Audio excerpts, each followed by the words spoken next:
Hi viewers, welcome back to my channel money earnings. இன்றைக்கி நம்ம சேனலில் எஸ்பிஓட அப்டேட் என்னங்கிறத பார்க்கலாம்.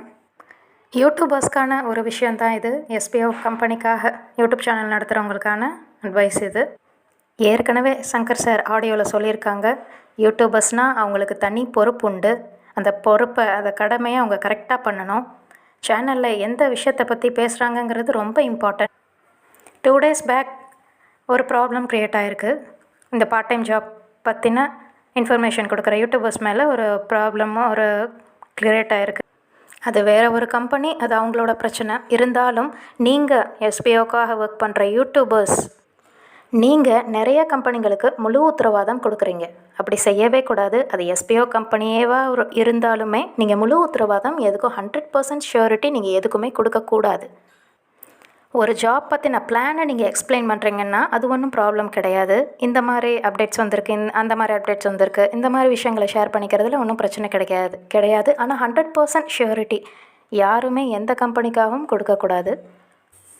ஒரு கம்பெனிக்கு ஜாயினிங் வரணும், நியூ ஜாயினிங் வரணுங்கிறதுக்காக கொடுக்கப்படுற வீடியோஸில் நிறையா பேர், அது எஸ்பிஓ மெம்பர்ஸாக இருக்கட்டும், மற்றவங்களாக இருக்கட்டும், அதனால தான் இஷ்யூஸ் வருது. நீங்கள் கரெக்டான விஷயத்தை மட்டும்தான் சொல்லணும். இந்த நியூ ஜாயினிங்கான விஷயத்தில் எதுவும் ப்ராப்ளம்ஸ் வந்துடக்கூடாது. 100% ஷூரிட்டி யாருமே கொடுக்கக்கூடாது. அதைத்தான் சொல்லியிருக்காங்க. அப்படி நீங்கள் ஒரு வீடியோ மேக் பண்ணுறீங்கன்னா, அது நியூ ஜாயினிங்காக ஒரு வீடியோ மேக் பண்ணுறீங்கன்னா கண்டிப்பாக அதுக்கு டிஸ்க்ளைமர் நீங்கள் கொடுத்துருக்கணும்.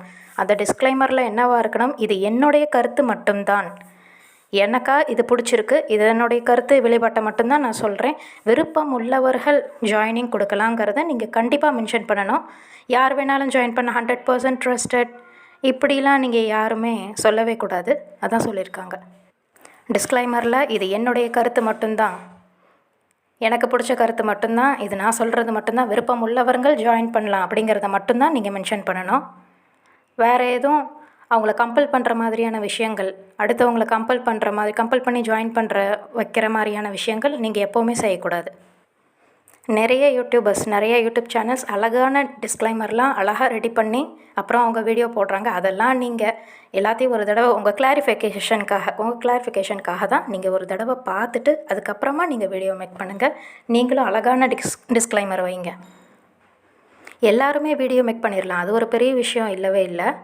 அதில் போடுற விஷயங்களை நம்ம எந்த மாதிரி கொண்டு போகிறோம், என்ன மாதிரி விஷயங்கள் போடுறோம், அதை பற்றி எந்த மாதிரி பேசுகிறோம் அப்படிங்கிறது ரொம்ப இம்பார்ட்டன்ட். ஒரு சில யூடியூபர்ஸ் ஜாயினிங் வரணுங்கிறதுக்காக, ஒரு குறிப்பிட்ட கம்பெனிக்காக ஜாயினிங் வரணுங்கிறதுக்காக பக்கா இது சூப்பர் 100% ஷூரிட்டி கொடுத்து இது ரொம்ப நல்ல கம்பெனி, ஜாயின் பண்ணுங்கன்னு சொல்லிட்டு போயிடுறாங்க. கடைசியில் ஒரு 2 மாதம் 3 மாதத்தில் அந்த கம்பெனி க்ளோஸ் பண்ணிட்டாங்கன்னா ஜாயின் பண்ணியிருக்க மக்கள், அதில் சேர்ந்த மக்கள் நீங்கள் தான் பாதிப்படைவீங்க. ஜாயினிங் கொடுக்குறவங்க அவங்களோட முழு விருப்பத்தின் பேரில் தான், அவங்க விருப்பப்பட்டு தான் அந்த கம்பெனிகளில் ஜாயின் பண்ணுறாங்க. ஆனால் சப்போஸ் இப்படி க்ளோஸ் ஆகிற மாதிரி ஒரு சுச்சுவேஷன் வந்துச்சுன்னா அவங்க உங்களை தான் கை காட்டுவாங்க. உங்கள் வீடியோ பார்த்து தான், உங்களால் தான் நான் இப்படி ஜாயினிங் கொடுத்தேன் அப்படின்னு உங்களை தான் சொல்லுவாங்க. நம்ம எஸ்பிஓ கம்பெனிலையுமே கூட நியூ பிளான்ஸே வரட்டும், அது பக்காவான நல்ல பிளானாகவே இருக்கட்டும், இருந்தாலும் அதை நீங்கள் எப்படி எக்ஸ்பிளைன் பண்ணுறீங்க, கண்டிப்பாக டிஸ்க்ளைமர் எல்லோரும் போட்டிருக்கணும். இது என்னோடய சுய விருப்பம் மட்டும்தான்ங்கிற டிஸ்க்ளைமர் கண்டிப்பாக எல்லோரும் போட்டிருக்கணும். அதை பார்த்து யாரும் ஏமாந்துடக்கூடாது. நீங்கள் யாரையும் கம்பல் பண்ணக்கூடாது. மோட்டிவேட் பண்ணுற மாதிரி ஓவர் ஸ்பீச்சஸ் எதுவுமே இருக்கக்கூடாது. உள்ள விஷயங்கள் எதுவோ, எதுக்காக ஆடியோ போடுறோமோ அந்த விஷயத்தை மட்டும் தெளிவாக சொல்லிட்டா போதும். நம்ம எஸ்பிஓ கம்பெனிலையும் நியூ பிளான்ஸ் நிறைய சேஞ்சஸ் கொண்டு வந்தாலும், நிறைய சேஞ்சஸோடு வந்தாலும், அது நமக்கு பிடிக்குதா, விருப்பம் படுறோமா இல்லையாங்கிறது நம்ம சொல்கிறது தான் கருத்து.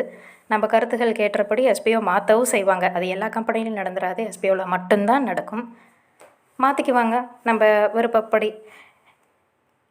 அதுக்காக எல்லா கம்பெனிலையும் அந்த மாதிரி இருக்குன்னு சொல்ல முடியாது. அதுக்காக எஸ்பிஓ கம்பெனிக்காக நம்ம ஃபுல் கேரண்டி எப்போவுமே கொடுக்கக்கூடாது. அது எந்த கம்பெனியாக இருந்தாலும், அவங்க எந்த பிளான் கொண்டு வந்தாலும் அந்த பிளானை எக்ஸ்பிளைன் பண்ணுற வீடியோஸில் கொஞ்சம் சேஃபாக உஷாராக இருங்க யூடியூபர்ஸ். ஒரு சில கம்பெனியில் ஜாயினே பண்ணாமல் அந்த கம்பெனியை பற்றி சூப்பர்னோ இப்படின்னு வீடியோ போட்டுங்க. கண்டிப்பாக இந்த மாதிரி ஒரு தப்பை செய்யவே செய்யாதீங்க யாரும். நீங்கள் ஒரு கம்பெனியில் ஒர்க் பண்ணுறீங்கன்னா, அது உங்களுக்கு பிடிச்சிருக்குன்னா, அது என்னுடைய தனி விருப்பம், இது என்னுடைய விருப்பம்னு சொல்லி நீங்கள் மட்டும் வீடியோ மேக் பண்ணுங்கள். அது தப்பு கிடையாது. இந்த மாதிரி தவறுகள் யாரும் செய்ய வேணாம். யூடியூபர்ஸ் இதில் கொஞ்சம் உஷாராக, கொஞ்சம் இல்லை ரொம்பவே உஷாராக.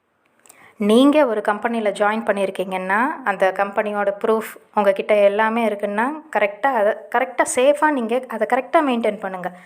தப்பான வழியில் எப்போதும் போகணுன்னு யாருமே நினைக்க வேணாம். யூடியூபர்ஸ் அதில் ரொம்ப கவனமாக இருக்கணும். அந்த கம்பெனியில் நீங்கள் ஒர்க் பண்ணக்கூடிய அந்த கம்பெனியில் இந்த விஷயங்கள்லாம் எனக்கு பிடிச்சது, இது அந்த கம்பெனியோட அப்டேட் அப்படின்னு தாராளமாக நீங்கள் ஒரு நல்ல வீடியோஸ் மேக் பண்ணி போடலாம்.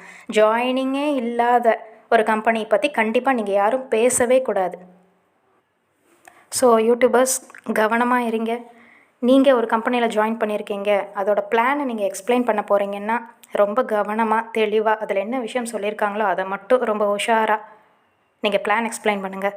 தேவையில்லாத விஷயங்கள்தெல்லாம் செஞ்சு யாரும் மாட்டிக்க வேண்டாம். இதான் சொல்லியிருக்காங்க.